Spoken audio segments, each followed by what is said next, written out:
अगर आप कोई प्रॉपर्टी सेल या परचेज करना चाहते हैं तो आपके लिए 236C एंड 236K वाले टैक्स जमा करवाने बहुत ज़रूरी हैं, क्योंकि इनके बगैर आपके प्रॉपर्टी की ट्रांजैक्शन मुकम्मल नहीं होगी। कैसे बनते हैं ये चालान एंड आप खुद बनाना चाहो तो कैसे बना पाओगे, यही सब मैं आपसे इस वीडियो में शेयर करूंगा। आपने इस IRS की ऑफिशियल वेबसाइट पे आना है और यहाँ पे आके आपने ये ई पेमेंट्स वाले सेक्शन में चले जाना है। यहाँ पे लेफ्ट साइड पे देखो तो आपको काफ़ी सारे चालान बनाने की ऑप्शन नज़र आ जाएगी।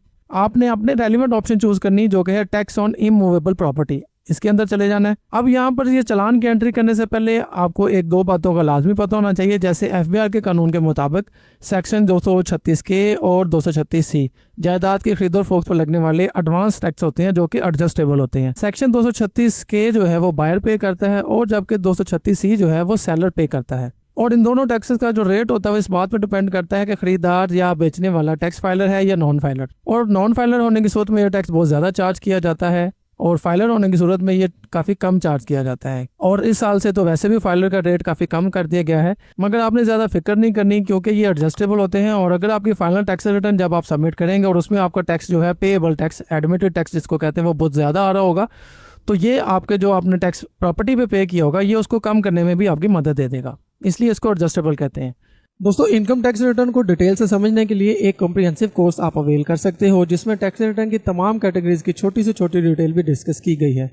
कोर्स का लिंक वीडियो के डिस्क्रिप्शन में मौजूद है, लाजमी चेक कीजिएगा। तो चालान को जनरेट करने के लिए सबसे पहले देखें यहाँ पे आपको एनटीएन ऑप्शन नजर आ रही होगी। ये एनटीएन कौन सा है? ये है आपके सब रजिस्ट्रार का, यानी जिस इलाके में, जिस सिटी में आप इस प्रॉपर्टी की खरीद और फरोख्त करेंगे तो उसके वहाँ का जो रेलिवेंट सब रजिस्ट्रार होगा उसका एक एनटीएन नंबर होता है, जिसको आप यहाँ पे लिखेंगे तब ये सारा फॉर्म जो है उसके अंडर जनरेट होगा। यानी ये एनटीएन गलत होने की सूरत में आपका चालान भी गलत हो जाएगा। लिहाजा आपने अपना जो रेलिवेंट सब रजिस्ट्रार है उसका नंबर ही यहाँ पे लिखना है। और ये आपको ऑनलाइन भी मिल जाता है, या आपने FBR ऑफिस से ले लें जाके, या कचहरी में जाके जो रजिस्ट्रार ऑफिस बने हुए वहाँ से भी आप पता कर सकते हो। ज़्यादातर ये कचहरी में मौजूद मुंशी होते हैं या जो क्लर्क हजरात होती हैं उनको भी पता होता है, या वहाँ से भी ले सकते हैं। लिहाजा इसको हासिल करना कोई इतना मुश्किल नहीं है। तो सबसे पहले आपने यहाँ पे वो एनटीएन नंबर ही ऐड करना है अपने रेलिवेंट सब रजिस्ट्रार का।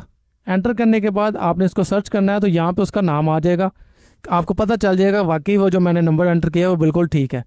फिर यहाँ से आपने चूज़ करना है कि आप 236C यानी सेलिंग वाला बना रहे हो अपना चालान या परचेजिंग के लिए बना रहे हो। 236C is for sellers and 236K is for buyers. अब इन दोनों में जो मेन फ़र्क है फॉर्म में मैं आपको अभी बता देता हूँ। ये देखें, जब 236 चूज़ करेंगे तो सबसे पहले यहाँ पे पार्टिकुलर आपको देने पड़ेंगे सेलर के, फिर बायर के।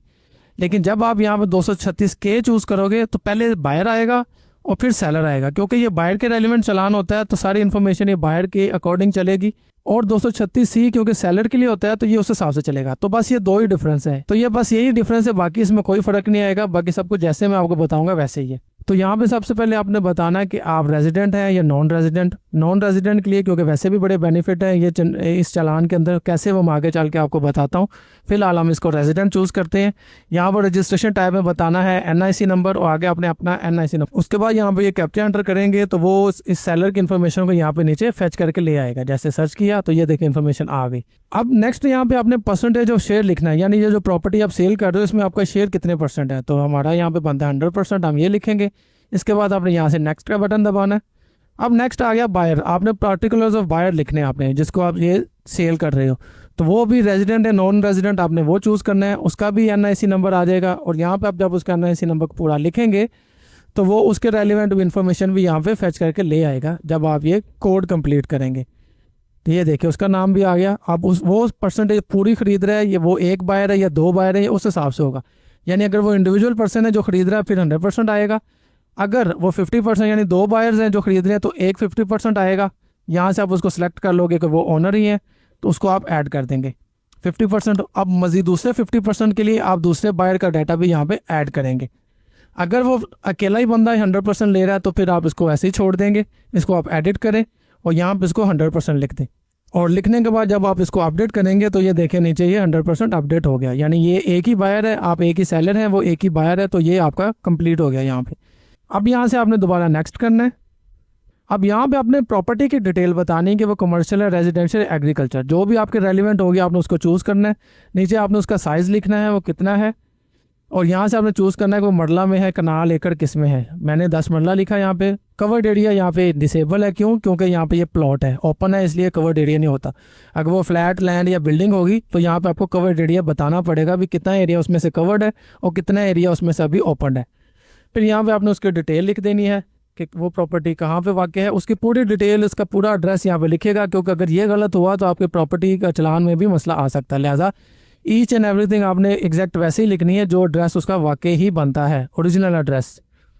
फिर यहाँ पे आपने उसका नंबर लिख देना है और यहाँ पे यानी वो 3 हिस्सों में उसको डिवाइड कर सकते हैं अगर आपका एड्रेस ज़्यादा लंबा हो तो। उसके बाद आपने यहाँ पे खसरा नंबर लिख देना है। अब ये कहाँ से मिलेगा आपको? ये मिलेगा आपको फ़र्द से, जो फ़र्द आपको जारी की जाती है उससे। ये लिखने के बाद आपने लिखना है किस प्रोविंस में वो वाक़या है, आप वो प्रोविंस चूज़ करेंगे, नीचे सेलेक्ट करेंगे किस ज़िले में है। मैं यहाँ पे लाहौर करता हूँ। फिर आपने अथॉरिटी बतानी है, यानी वो किसी तहसील में है लाहौर की, किसी टाउन के अंदर है या हाउसिंग अथॉरिटी के अंदर है। ज़्यादातर क्योंकि मैं ये एक टाउन के लिए बना रहा हूँ, अजीज़ भट्टी टाउन का ये है जिसके लिए बना रहा हूँ, तो मैं ये टाउन चूज़ करूँगा। आपके रेलिवेंट जो होगा आपने वही चूज़ करना है, कोई मिस्टेक नहीं करनी, इसलिए मैंने आपको तीनों बता दिए। फिर ये यहाँ पे CTO RTO ये आ जाएगा, ये कौन सा लेना है, ये CTO लाहौर है, उसी के अंडर आ रहा है तो हम यही चूज़ करेंगे। फिर नेक्स्ट करना है यहाँ से। अब इसके बाद यहाँ पे आपने अपनी प्रॉपर्टी का रेट लिखना है, यानी प्रॉपर्टी की वैल्यू क्या है जो प्रॉपर्टी आप सेल कर रहे हैं। मैं लिखता हूँ यहाँ पे 50 लाख। और उसके बाद आपने शेयर वैल्यू लिखना है, यानी क्योंकि हमने पीछे इंडिविजुअल लिखा था, 100% शेयर लिखे थे, तो उसका हम यहाँ पे लिखेंगे कि ये वैल्यू भी 100% पूरी बनेगी। 50 लाख, इधर से भी 50 लाख।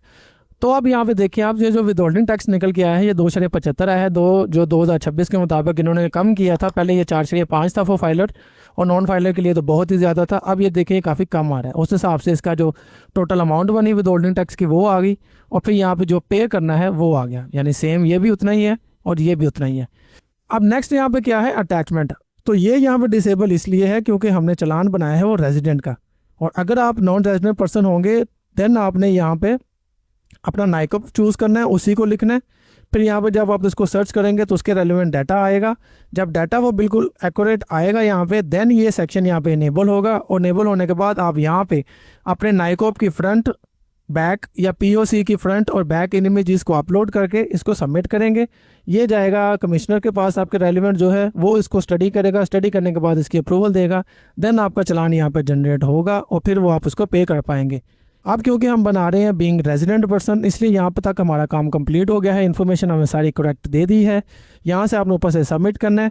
ये जब कैप्चा आप एंटर कर देंगे तो यहाँ पे आपको एक PS ID मिल जाएगी, तो PS ID को आपने नोट कर लेना है और चलान को प्रिंट करके भी अपने पास रख लेना है रिकॉर्ड के लिए। तो दोस्तों इस तरह से आप अपना 236C या 236K वाला चलान यहाँ पे जनरेट कर सकते हैं। पे करने के लिए इसको आपने सिंपल जैसे ATL का चलान पे करते हैं वैसे ही अपने बैंक ऐप, ईजी पैसा, जैज़ कैश उससे भी कर सकते हैं। एंड आई होप कि आपको ये वीडियो इन्फॉर्मेटिव लगी होगी। If yes then please like the video, share it with your friends and please subscribe to the channel. मैं मिलता हूँ आपसे अगली वीडियो के साथ, तब तक के लिए अल्लाह हाफिज़।